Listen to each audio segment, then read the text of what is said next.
What's going on, everyone? It's your boy Savvy. Welcome back to the Savvy Show. And in today's episode, we got a juicy one because you already know Dr. Bob's in town and he dropped another animation for us to react to. And this one looks interesting. Don't know how it's going to, turn out. Because the title is so plain and bland, I don't know if it's something that's going to be overwhelming or just hype.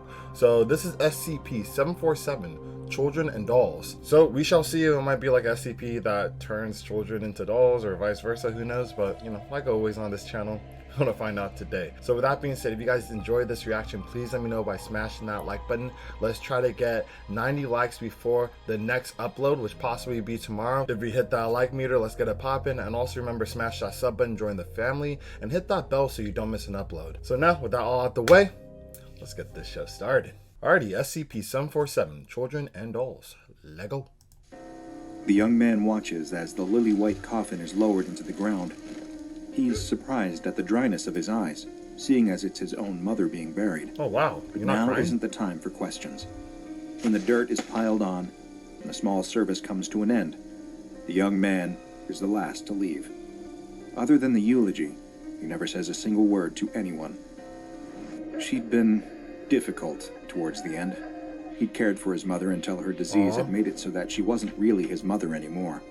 And then for another 2 years after that, things had been said and done that he wished he could remove from his memories of her. But the past is forever set. Yep. As he looks up from his mother's gravestone, he notices something strange in the distance. I thought the gravestone sunk into the grave. Yeah, that's crazy. Perhaps 30 feet away from him. Uh-oh. A little girl, maybe about 10 years old, in a school uniform, standing behind another gravestone. She's wearing a worn-looking plastic pig mask and carrying a dirty rag doll. This guy's from Jigsaw. The young man stares into the dark eye holes of her mask for a moment, wondering if he's really seeing this or if she's a figment of his imagination brought on by stress and grief. Then he blinks and she's gone. For a second, he feels a frightening sentence looping through the dark recesses of his mind. You're starting to lose it already. A few years ahead of schedule. You'd make your mother proud. The young man shakes his head and leaves for home. Of course he might see things on a day like this. The mind does funny things when it's in a state of extreme emotional distress. It was perfectly natural that he'd see strange things on a day like this. That's true. But that little girl in the pig mask really did look real. Arriving home is a surreal experience. It's the first time in a long time that he's truly felt alone. Like a child lost in a vast and unfamiliar space. Can't imagine. Something about it just felt wrong. He makes himself a microwave meal and eats it silently in the kitchen. The place is so quiet. No panicked yells or cries of pain. He sighs and looks out the kitchen window as he washes the dishes, and in the distance, he sees another strange sight. A young boy, 12 years old or so, standing out in the cold, dark woods next to his house. He's wearing only swimming trunks and a worn-looking plastic mouse mask. Bro. A rag doll hangs limply from his thin, pale arm, just like the one the girl in the graveyard was holding. Is this like some type of Children of the Corn? What is going on? The young man's first instinct is to go out and help the child. After all, it's a cold night. That's the first. He could catch his death out there. Bro, okay, I guess maybe just some people think this way. But, yo, that would not be the first instinct for your boy. I will just tell you that right now. My first instinct is locking all the doors. You don't know who's with this kid or if he's a decoy that got a whole army ready to raid your house. So, you just gotta be mindful. But with another blink, the child is gone. Just trees in the dark. He breathes a ragged sigh and takes an aspirin. Something must really be wrong with him if he keeps seeing strange children with animal faces out there. He trudges upstairs, hoping that maybe he'll get some sleep tonight and feel a little better in the morning. Shadows dart in the corners of his eyes, but he pays them no mind. He can't trust anything he sees today. He pauses for a moment in front of the room where his mother used to sleep. It looks cavernous without her tiny form nestled in the bed. He thinks about how she'd last been in that same room a little more than a week earlier. He sighs, turns off the light, and goes to bed. That night, the young man has strange dreams. He feels like a tiny fish at the deepest, darkest point of the ocean, watching huge black shapes loom and shift around him. Oh my God. He's afraid. He feels like he's being watched. The sudden spike of terror jolts him out of his sleep, and that's when he sees them. The children in the animal masks, 7 of them now. They stand around his bed, hand in hand, like they're playing some kind of game. What the heck? In dead silence. That zebra's Each one has a spooky. rag doll sitting patiently at their feet. Logically, he should be more afraid upon seeing them. It's the strangest experience of his life. And yet, he feels an odd sense of empty calm settle over him, like a warm blanket. What? His eyes close, and sleep takes him again. This must be part of the SCP's effect. When the young man wakes up the next morning, something doesn't feel right. He's already dismissed the strange children with the animal masks and the dolls as a figment of his imagination, a half-waking dream. But what he can't dismiss is the numbness in his fingers and toes. It's like he'd spent all night sleeping in the cold outside, despite his room being perfectly warm. Perhaps he's coming down with something. Uh-oh. Other strange things start to happen over the next few days. He makes himself a sandwich, and as he bites into it, he notices he can't taste a thing. Come to think of it, he really can't smell that much either. Could this be a cold? The flu? Something worse? Something worse? Starts with a C. Ends with the did. Also, he just can't shake the feeling that he isn't alone in the house. It's as if he can feel a presence there with him. And not just one presence, but multiple. Could it have something to do with those strange dreams and hallucinations, the children in the masks? He suppresses the thoughts, not wanting to consider their implication. He can scarcely dare to ponder what's worse, that there really are strange little children in masks creeping around his home, making him sick, or that he's losing his mind, just like his mother. He puts it out of his mind. But every so often, when he happens to glance out of the window, he can't help but see little shapes moving in the distance. When he watches the TV or tries to listen to music to distract himself, he notices that he needs to turn up the volume more than he ever did before. His hearing is getting worse. Could this be some kind of sinus thing? Oh, God. It's the only rational explanation. But it can be hard to apply a rational explanation when what's happening is inherently irrational. Several days later, after getting out of bed in the morning and standing in front of the bathroom mirror, the young man notices something is different. It's his skin. It's a pale, almost creamy color now, like all the life and vitality has been leached out of it. It looks the same. It's not just that. He looks closer at his face in the What the hell? mirror. His eyes. Have they always looked like that? Were they always that shade of dark, murky brown? Oh, was it? Maybe it's his addled mind, but he can swear something It is was like different. blue. Like the ground is shifting underneath his feet. That's when he notices something in the corner of the mirror. A little boy with dark blue overalls and a grinning cat mask. What the heck? This is Just weird. stands there, watching. The young man turns, hoping to finally see one of these strange children up close. But of course, there's nothing there. Over the following days, it all gets worse. 2 weeks since the funeral, and his senses of taste and smell haven't returned. His Dang. hearing gets worse by the day, until he's almost entirely deaf. What is going on? The sightings of the children don't stop, but they're harder to make out. Over time, his vision starts to blur, and no matter how hard he rubs his eyes, they never clear. He stubs his toe, cracking the Bro. toenail open from tip to base, What the? and he doesn't even notice. Little by little, Wait, he doesn't feel it? Oh, because he's numb and he can't see. Oh my goodness, bro. How are you even living? feeling itself is starting to leave him. He doesn't even notice until the day he decides to chop some carrots for a soup he's making, Oh, hoping in shit. vain that this one might be the meal he can finally So he'll taste. cut his finger off. But his vision is getting so blurry now, he can barely... The knife cuts into his palm.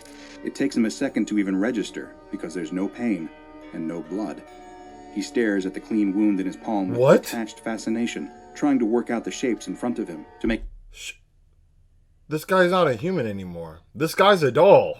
Oh my goodness. This guy turned into a doll. sense of it all.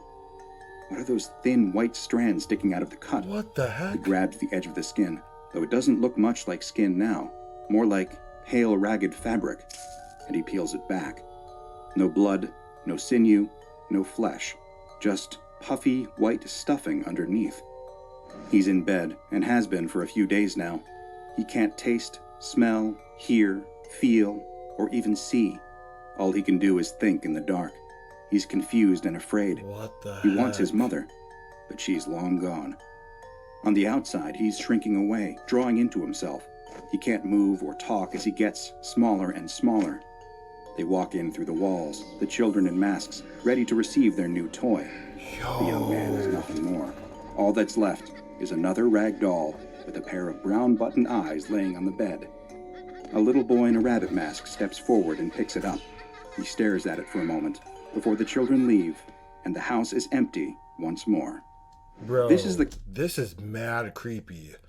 What the heck? That's such a sad way to go out, too. He didn't feel anything. I need an explanation about how this actually happened. This is the kind of unpleasant, anomalous experience you can expect from a close encounter with SCP-747, aptly nicknamed Children and Dolls. SCP-747 specifically refers to the phenomenon of these strange, anomalous children wearing animal masks. Studies have shown that, masks aside, all of these children are identical to children who have proven to have died around the time that their anomalous counterparts first manifested. This leads us to the working theory that the SCP-747 instances are spectral manifestations of the children they once were, twisted somehow by the unifying force of SCP-747. This is a theory supported by several pieces of unsettling information. Agents from the SCP Foundation disguised as grief counselors conducted interviews with the bereaved parents of each of the deceased children, and through these heart-wrenching interviews, they were able to discover that each of the children who died had possessed a doll that they loved very dearly. So much so, that the dolls were each buried with them, because on some level, the thought of separating them from this last comfort of the mortal world was too painful for the parents to bear. Given the preoccupation with dolls exhibited by SCP-747 instances, the Foundation found these facts to be highly illuminating. The physicality of SCP-747 instances, or rather, the lack thereof, also points towards the theory of them being powerful spectral manifestations. They are able to phase through solid surfaces of up to 10 centimeters in thickness. Makes sense. And can sometimes have difficulty in holding solid objects due to their partially solid nature. They live mysterious and lonely lives on a plane of reality adjacent to our own, and they have never been seen to speak, though it's likely that they do have some form of communication with one another. Outside of individuals they're directly targeting, the SCP-747 children show little interest in other non-anomalous humans. They mainly seem to occupy themselves with their dolls and with each other. The zebra one looks It is funky. unknown to what extent the children are truly sentient, but they do appear to have some form of self-comprehension, manifesting in an awareness of the space they take up and their surroundings, which keeps them from bumping into things as they walk. But of course, their spectrality is hardly the most unsettling or eye-catching feature of SCP-747. See how they turn No, people the into real dolls. danger of SCP-747 is the fact that they're able to turn human beings into dolls, a process which takes a matter of seconds to instill, but 21 torturous days to finally take effect. Only seconds? In order to begin this process, the children will select a human that intrigues them, perhaps one that would fit in nicely with their collection. The Foundation isn't currently aware whether there are any fixed criteria for victim selection, or if it's just a matter of wrong place at the wrong time. Dang. When the time is right and their selection is secure, they'll lock hands and form a ring around the human in question for 5 to 7 seconds. This is all it takes. 1, 2, 3, 4, 5, 6, 7 seconds. That's And it? you're already at the point of no return. After completing this brief ritual, the children will go their separate ways, and the process will begin to take hold. This is why it's so imperative for the SCP Foundation to keep a lid on He should've ran SCP-747's away. activities. While there's no cure for the process once the ritual is done, it is possible to prevent the ritual from being completed in the first Yeah, place just break the by circle. escaping the circle and leaving the SCP-747 children. That's what I'm saying. Why didn't you do that? Because I figured maybe the effects of the SCP made him fall back to sleep, so it'll be easier for them to do the ritual. But they're not talking about that. Like, this guy actually probably just fell asleep because he was just sleepy, and he just didn't want to believe the visions because, you know, his mom just recently passed away. Which is a big L on his part. I mean, he's pushing daisies now as a doll. So we shall see if there's anything that makes him fall asleep. However, they have cognitohazardous measures against this, with many victims reporting a sense of blankness or thoughtlessness while within the circle. They induce a placid state of mind to prevent resistance from the horrible fate they're bestowing. The transformation doesn't incur any immediate symptoms. However, after 15 minutes or so, the victim will begin to experience numbness in the extremities. Then why would one person run away then? So I guess that effect of the SCP is stronger for other candidates compared to like other people, because that chick just ran away and that didn't do anything to her, and this black dude just fell back to sleep. Much like the kind caused by cold weather or poor blood circulation. Symptoms will gradually worsen over the next 21 days, though if the victim enters a state of chronic stress or anxiety, this process could potentially shorten to as little as 10 days. The conversion can often be neatly divided into 3 distinct stages. Stage 1, loss of minor senses. The most frightening aspect of this initial stage of transformation is the fact that many of its symptoms could easily be written off as that of more common minor ailments. The senses of smell, taste, and hearing will begin to dampen and then disappear entirely, in what may at first seem like a severe Doodle. cold. The victim may express a sense of distress at their condition at this stage, but will remain largely mentally stable. Any deviations from that expectation into more extreme mental instability should be taken as a sign of an accelerated transformation rate. However, towards the end of stage 1, a more pronounced change will start to take hold. The victim will notice a slow shift of their eye color and skin tone to reflect the colors of the doll, though this is only the beginning. Stage 2, loss of major senses. Over the next 13 days, the victims will begin to lose their senses of sight and touch, resulting in extreme mental instability and stress. The victims may attempt to perform gruesome experiments on themselves, trying to rediscover feelings in their body, only to become more unstable upon realizing that these senses are gone for good. God. At this stage, the frightening, anomalous physical eyes. changes will become even more pronounced. Or lack The thereof. skin of the victim will take on a rough, ragged quality as it transforms from normal skin into a variety of fabrics. What? The internal organs are also slowly transformed into a patchwork of synthetic stuffings, God. and even the victim's eyes will start to harden into buttons. However, the victim will remain alive throughout this entire grim process, even as their autonomy over their own body rapidly fades away. Well, they can't feel anything. Stage 3, full transformation. Within 24 hours of entering Stage 3, the victim is fully and irreparably turned into a doll. Is he still alive, The though? SCP-747 children will treat this doll just like they treat any others, and if ever a doll created by the influence of SCP-747 is destroyed, they will show greater interest in humans once again, until a new target for conversion is selected. Wow. The SCP Foundation currently has Are they still alive, though? That's what I want to know. The people that get turned into a doll, are they still alive while they became a doll? 7 SCP-747 specimens in containment. SCP-747-01 is an approximately 7-year-old male wearing a set of blue pajamas Male? and a zebra mask. I mean, a boy? SCP-747-02 Little baby? is an approximately 12-year-old male wearing swimming trunks and a mouse mask. SCP-747-03 is an approximately 10-year-old female wearing a uniform typical of an expensive private Female. school and a pig mask. SCP-747-04 is an approximately 14-year-old male wearing a winter coat. I don't know. Is it just me? But, like, when people say male and female for kids that are, like, you know, young, that are not, like, a man or woman, like, I feel like it's just kind of weird. Why don't you just call them a boy or girl? I don't know. Male, female? I mean, it's accurate. It's just, I don't know. I guess I'm just weird. The rabbit mask. SCP-747-05 is an approximately 12-year-old female wearing a striped sari and a giraffe mask. Yeah, I'm just weird. SCP-747-06 is an approximately 5-year-old girl with a bright pink dress. Oh! So she's not a female. Why are you saying she's a girl now? Okay, what the heck, bruh? Typical of a beauty pageant contestant and a goat mask. Why are you switching it up now? And finally, SCP-747-07 is an approximately 9-year-old male wearing blue overalls and a cat mask. So he's not a boy? Interestingly, I thought Dr. Bob heard me and he switched up mid-reaction, bro. That'd be kind of crazy. he was also found with a physical note containing a short story about a mother searching for her child in the afterlife. What the hell? Interestingly, the mother of this particular entity, The afterlife? before becoming an SCP-747 instance, is believed to have died in childbirth. Did she really just say peace out, bro? Bro, okay. That's kind of messed up. Maybe she was like trying to reach the touch, you know, her newborn, but it literally looks like she was like, I'm out. Yo, I'm messed up. I gotta see it again, though. What the heck? The mother of this particular entity, before becoming an SCP-747 instance, is believed to have died in childbirth. Nah, yeah, she's saying peace out. She's not trying to, you know, reach to see the child. Because if she was doing that, why is she smiling? She would be like kind of sad, like, oh, I want to touch it. Like, oh my God. But like, she was like, mission accomplished. All of the SCP-747 instances that the Foundation has in containment Bro, I'm are kept dead. in a single containment chamber, 30 meters by 10 meters in size. Can't they with phase? concrete walls at least 15 centimeters thick to prevent the children from phasing through them. Oh. It is mandatory that any unusual behaviors by the children are reported to a superior immediately. If the children seem to take an interest in any members of the staff that Uh-oh. research, guard, or attend to them, that member of personnel must be transferred to a different project immediately. Good. The children are allowed a total of 25 dolls to keep them placated, excluding ones created by their anomalous there's old influence, buddy. and the SCP Foundation only permits their dolls to be temporarily removed from the containment chamber for examination and repair.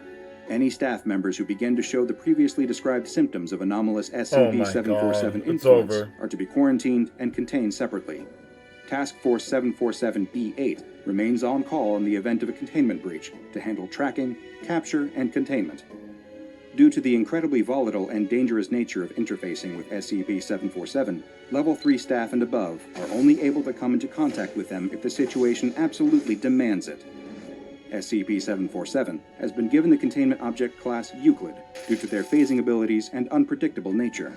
After all, who could ever really know what's going on behind those masks? For real. But there's one more detail about SCP-747 that is perhaps the most frightening of all. Let's hear it. There is evidence that suggests that the victims who have been turned into SCP-747 dolls Still alive? may not actually be dead. In fact, they may still remain conscious, cut off from all their senses, slowly descending further into madness. Now go and watch another entry from the files of Dr. Bob, like SCP-4666, the Yule Man, for more eerie anomalous dolls. Level Dr. Bob? I was waiting for that to say administrator. Oh my goodness. More active. And make sure you subscribe and turn on notifications so you don't miss a single anomaly as we delve further and further into the SCP Foundation's classified archives. Wow. Okay, so one, let me talk about him possibly being alive still as a doll. I don't know what's worse. I thought the one that was, you know, if you guys remember that SCP where you're in the prison cell and, you know, when they put your name, your number, whatever on this piece of paper, you're like, you stay in like this dimension where like a minute there, it's like years in there. And then you get out and you come back, you know, being crazy. I don't know if that's worse than being this doll because there's no coming back. Like, you're there forever or until, like, they get rid of the doll. But who would say that will kill the doll or kill yourself within the doll, you know? I don't know. That is pretty crazy to think about. I didn't know this SCP would be that insane. Ah, man, this is up there for the most twisted ones. Or like the ones that you would not want to suffer that fate. Oh my god. Let me know what you guys thought about this SCP in the comment section below though. This was crazy. I liked it. And if you guys did like it as well too, remember smash that sub button and smash that like button. Let's try to get 100 likes on this one. And also hit that bell so you don't miss an upload. And now, unfortunately, that concludes today's episode. However, I'll catch you guys on the next one.